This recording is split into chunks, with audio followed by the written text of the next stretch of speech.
créer de la monnaie, il faut frapper monnaie. Quel est le rôle de la puissance publique dans cette affaire?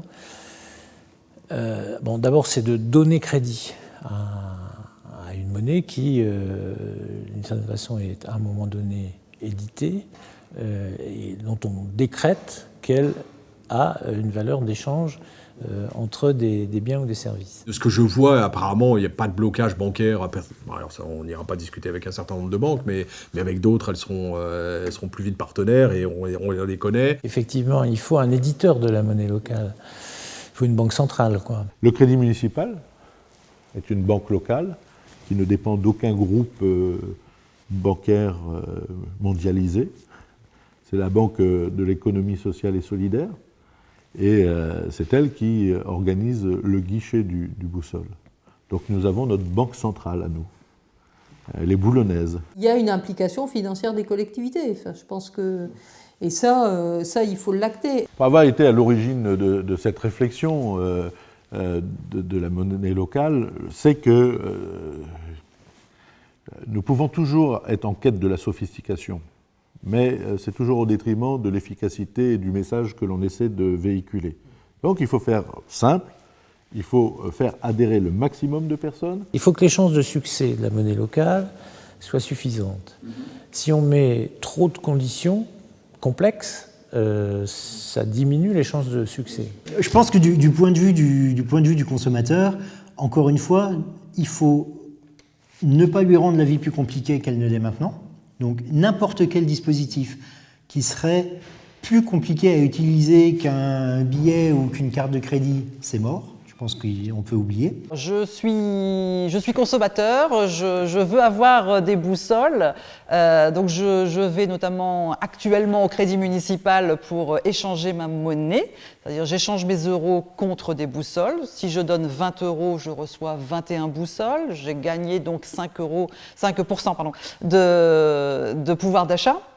Je vais dépenser mes boussoles, plus je les dépense vite, non pas qu'on incite à dépenser tout le même jour, mais moins je les garde dans mon porte-monnaie, moins je les garde dans ma poche, plus je gagne également, puisque au bout de ma consommation, j'ai un petit carnet et chaque achat est tamponné, et au bout de mon carnet, donc je récupère également des boussoles. Donc on a une plus-value qui est double.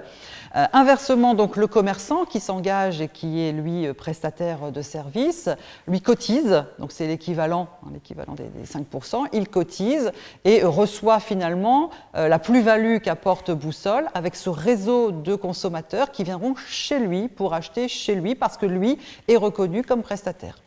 C'est un échange finalement de bonnes pratiques entre le consommateur d'un côté et le commerçant de l'autre. Ça peut être un outil de fierté aussi de sa commune, de son commerce local, de défendre les intérêts. Il faut vraiment qu'on le mette aussi comme ça. C'est, putain, vous voulez des commerces ? Comment vous agissez pour avoir des commerces ? Il ne suffit pas de dire au maire, on veut des commerces dans la ville. On fait comment ? Moi, j'ai une clinique sur la ville, je la défends depuis 15 ans que je suis élu pour qu'elle puisse exister, mais les gens ne vont pas se soigner. Je leur dis, mais si vous n'allez pas vous soigner à la clinique, si vous allez ailleurs, on va la fermer parce qu'elle ne tiendra pas économiquement. Donc, ils sont aussi responsables. Il faut qu'ils soient acteurs de ça. Et c'est le moyen qu'ils soient acteurs de l'économie locale. La possibilité de redonner de l'échange avec le citoyen. Je pense que concrètement, les actions qui pourront être mises en place avec la monnaie locale sont des actes du quotidien pour les gens. Et donc, ça veut dire que derrière, il faut qu'on mette les moyens d'accompagnement, de suivi, oui, quand je dis de suivi, c'est d'analyser pourquoi ça peut ne pas marcher à un moment, qu'est-ce qui bloque, comment on travaille. Est-ce que les commerçants, moi, je l'ai présenté de manière générale, mais quand on va aller plus loin, est-ce qu'ils vont marcher ? Je pense qu'une grosse partie du challenge, c'est l'animation du réseau de commerçants.